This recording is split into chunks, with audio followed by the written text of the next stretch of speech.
সুন্দরভাবে ব্যাখ্যা বিশ্লেষণ করা হয়েছে। যো ব্রহ্মাণম বিদধাতি পূর্বম যো বেদাম চ প্রবিনতি তস্মৈ তম হদেবম আত্মবুদ্ধি প্রকাশম মুমুক্ষু বৈ শরণম অহং প্রপত্তি। অর্থাৎ দেখেন, আমাদের সৃষ্টির ধারাটা এখানে সুন্দরভাবে তুলে ধরা হয়েছে। সৃষ্টি কার্য শুরুর জন্য যো ব্রহ্মাণম বিদধাতি পূর্বম, পূর্বে অর্থাৎ প্রথমে তিনি ব্রহ্মাকে সৃষ্টি করলেন।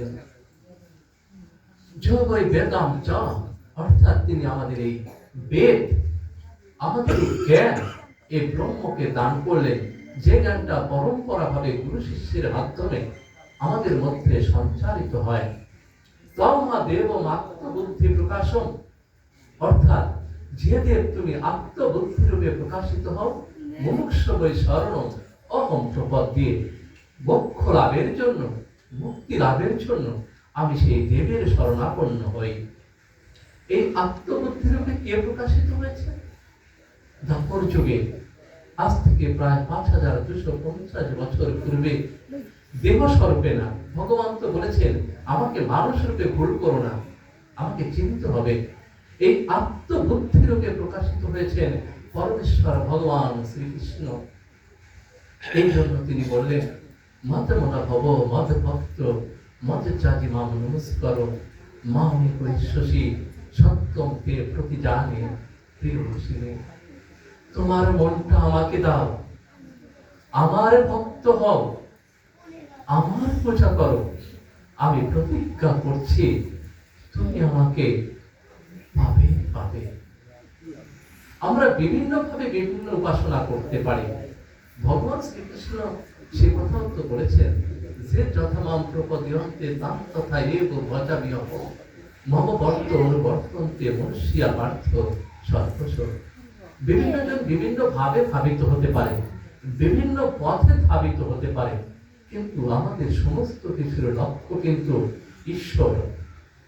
এই দিকে আমাদেরকে ধাবিত হতে হবে। এই জন্য ভগবান বললেন তুমি আমার পূজা করো, আমার উপাসনা করো, তোমার মন আমাকে দিয়ে দাও, তুমি আমাকে পাবেই পাবে। ভগবান প্রতিজ্ঞা করলেন। আমরা সাধারণ মানুষ প্রতিজ্ঞা করি, প্রতিজ্ঞা আবার ভেঙে ফেলি, কিন্তু ভগবান তো প্রতিজ্ঞা ভঙ্গ করতে পারেন না। এই যে গীতার যে শিক্ষা, এই জন্যই আমি বলি গীতা নৌকার আশ্রয়টা আমাদেরকে নিতে হবে।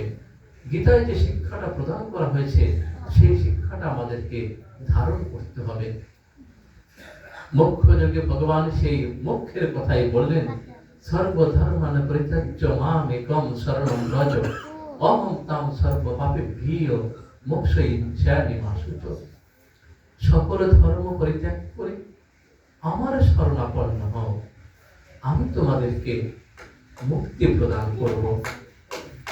এখানে দেখে অনেকেই মনে করতে পারে ধর্ম পরিত্যাগ করে আমার শরণাপন্ন হও। কোন ধর্ম পরিত্যাগ করতে বলা হয়েছে? এখানে কিন্তু একটা কথা বলা হয়েছে, শোক করো না, সকল ধর্ম পরিত্যাগ করে আমার শরণাপন্ন হও, আমি তোমাকে মোক্ষ প্রদান করব। এই ধর্ম পরিত্যাগ করতে শোক করো না। আমরা শোক করি কোনটা পরিত্যাগ করতে? এই যে আজকে এখানে ধর্মসভা, আমি এসেছি সবার আগে, আমার আগে কেউ আসে নাই। কেন? টাইম দিয়েছি 7টা, আমি 7টার আগে উপস্থিত হয়েছি যাদেরকে সাথে নিয়ে। কিন্তু এই যে আমাদের বিভিন্ন ব্যবসা বাণিজ্য আরো কাজ আছে, সেগুলা কাজ ফেলে রেখে আসলে তো আমি আসতে পারি না। অর্থাৎ ওইটা ছেড়ে আসতে যদি 500 টাকা এর মধ্যে কামাই হয়, এইটা ছেড়ে আসতে আমার শোক হয়। অর্থাৎ আমার বিষয় সম্পত্তি, কামনা, বাসনা, লোভ, লালসা, এইগুলা যে ধর্ম, এই যে ধর্মগুলা, অর্থাৎ আমার ভিতর 2 ধরনের ধর্ম আছে। একটা ইন্দ্রিয় ধর্ম, একটা হচ্ছে আত্মধর্ম। এখানে ইন্দ্রিয় ধর্ম ত্যাগ করার কথা বলা হয়েছে, এখানে আসরিক ধর্ম ত্যাগ করার কথা বলা হয়েছে। ভগবান গীতায় বলেছেন অভয়ম সত্য সংশুদ্ধি জ্ঞান যোগ ব্যবস্থিতি দানম দমশ্চ যজ্ঞশ্চ সাধ্যায় তপ আর্যবম। অহিংসা, সত্যম অক্রোধ ত্যাগ শান্তি অপৈশনম দয়া ভূতেষু অনরোত্তম মার্তবম্বরী অচাপলম তেজ ক্ষমা ধৃতি শৌচ মাদ্রম নতি মানিতা ভবন্তি সম্পদম দৈবীম অভিজাতস্য ভারত। অভয়ম অর্থাৎ সাংখ্যযোগের যে কথা বলেছিলাম, অর্জুন উঠে দাঁড়াও, যুদ্ধ করো। এখানে আবার বললেন এই যে দৈবিক গুণগুলা, আত্মধর্মের গুণ, এই গুণগুলা কি? অভয় অর্থাৎ তোমাকে নির্ভীক হতে হবে, তোমাকে জ্ঞান যোগে বিশ্বাস রাখতে হবে, আত্মজ্ঞান এবং ব্রহ্মজ্ঞানে। দানম দমস্য যজ্ঞস্য, আপনাকে দান করতে হবে, দান ছাড়া উপায় নাই। দমস্য অর্থাৎ দম, দম অর্থ কি? দমন করতে হবে কাকে? ইন্দ্রিয়কে। আমার চক্ষু, কর্ণ, নাসিকা, জিহ্বা এবং ত্বক, এই যে পঞ্চ জ্ঞানেন্দ্রিয়, এই জ্ঞানেন্দ্রিয় গুলাকে নিয়ন্ত্রণ করতে হবে। এইটা যদি আমি নিয়ন্ত্রণ করতে না পারি, তাহলে এই জীবাত্মা ওই যে বসনে আচ্ছাদিত থাকবে, পরমাত্মার সঙ্গে মিলন সম্ভব নয়। দানম দমস্য যজ্ঞস্য সাধ্যায়ত অপার্যবম, সাধ্যায় গ্রন্থ পাঠ করতে হবে, বেদ উপনিষদ গীতা আমাদের যে ধর্মগ্রন্থ আছে সেটা পাঠ করতে হবে। তপস্যা করতে হবে। আর্যবম সরলতা, আপনাকে সরল হতে হবে, মনের ভিতরে কোনো কুটিলতা বাসা বাঁধতে দেওয়া যাবে না।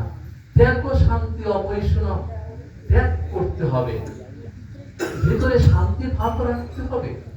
অপৈশনম, অপৈশনম অর্থ পরনিন্দা বর্জন করতে হবে। একজনের কথা আর একজনের কথা ওই টিভি চ্যানেলের মতো করে গিয়ে নিন্দা করা যাবে না। যত এটি পারিবারিক দ্বন্দ্ব সংঘাত, তার সূত্র হচ্ছে পৈশনম।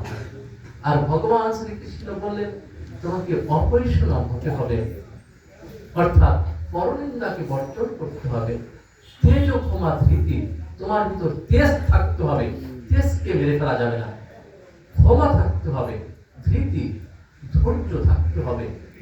শৌচম, শৌচম মানে তোমার ভিতরে শুচিতা থাকতে হবে। এই যে বাহ্যিক যে শুচিতা, আমরা স্নান করে হাত মুখ ধুয়ে যে শুচিতা, এ শুচিতা, এবং তার আগে দরকার আমার অন্তরের শুচিতা, এই শুচিতা রাখতে হবে। অদ্রোহ না অতিমানিতা, না অতিমানিতা হলো মানে বেশি অভিমান করা যাবে না। আমি এত বড় হয়েছি, আমি চাকরি করি, আমার এত টাকা আছে, আমার বড় গাড়ি আছে, আমার বড় বাড়ি আছে, এই অতিমানিতাকে বর্জন করতে হবে, না অতিমানিতা হতে হবে। এই যে 26টা গুণ এখানে বলা হয়েছে, এই গুণগুলোকে বলা হয় দৈবিক গুণ। তোমাকে আমাকে এই দৈবিক গুণের অধিকারী হতে হবে। পরের শ্লোকে তিনি সুন্দর করে বলেছেন, দম্ভ দর্প অভিমানচ পারস্যম অভিমানচ, অর্থাৎ ভিতরে যে দম্ভ আছে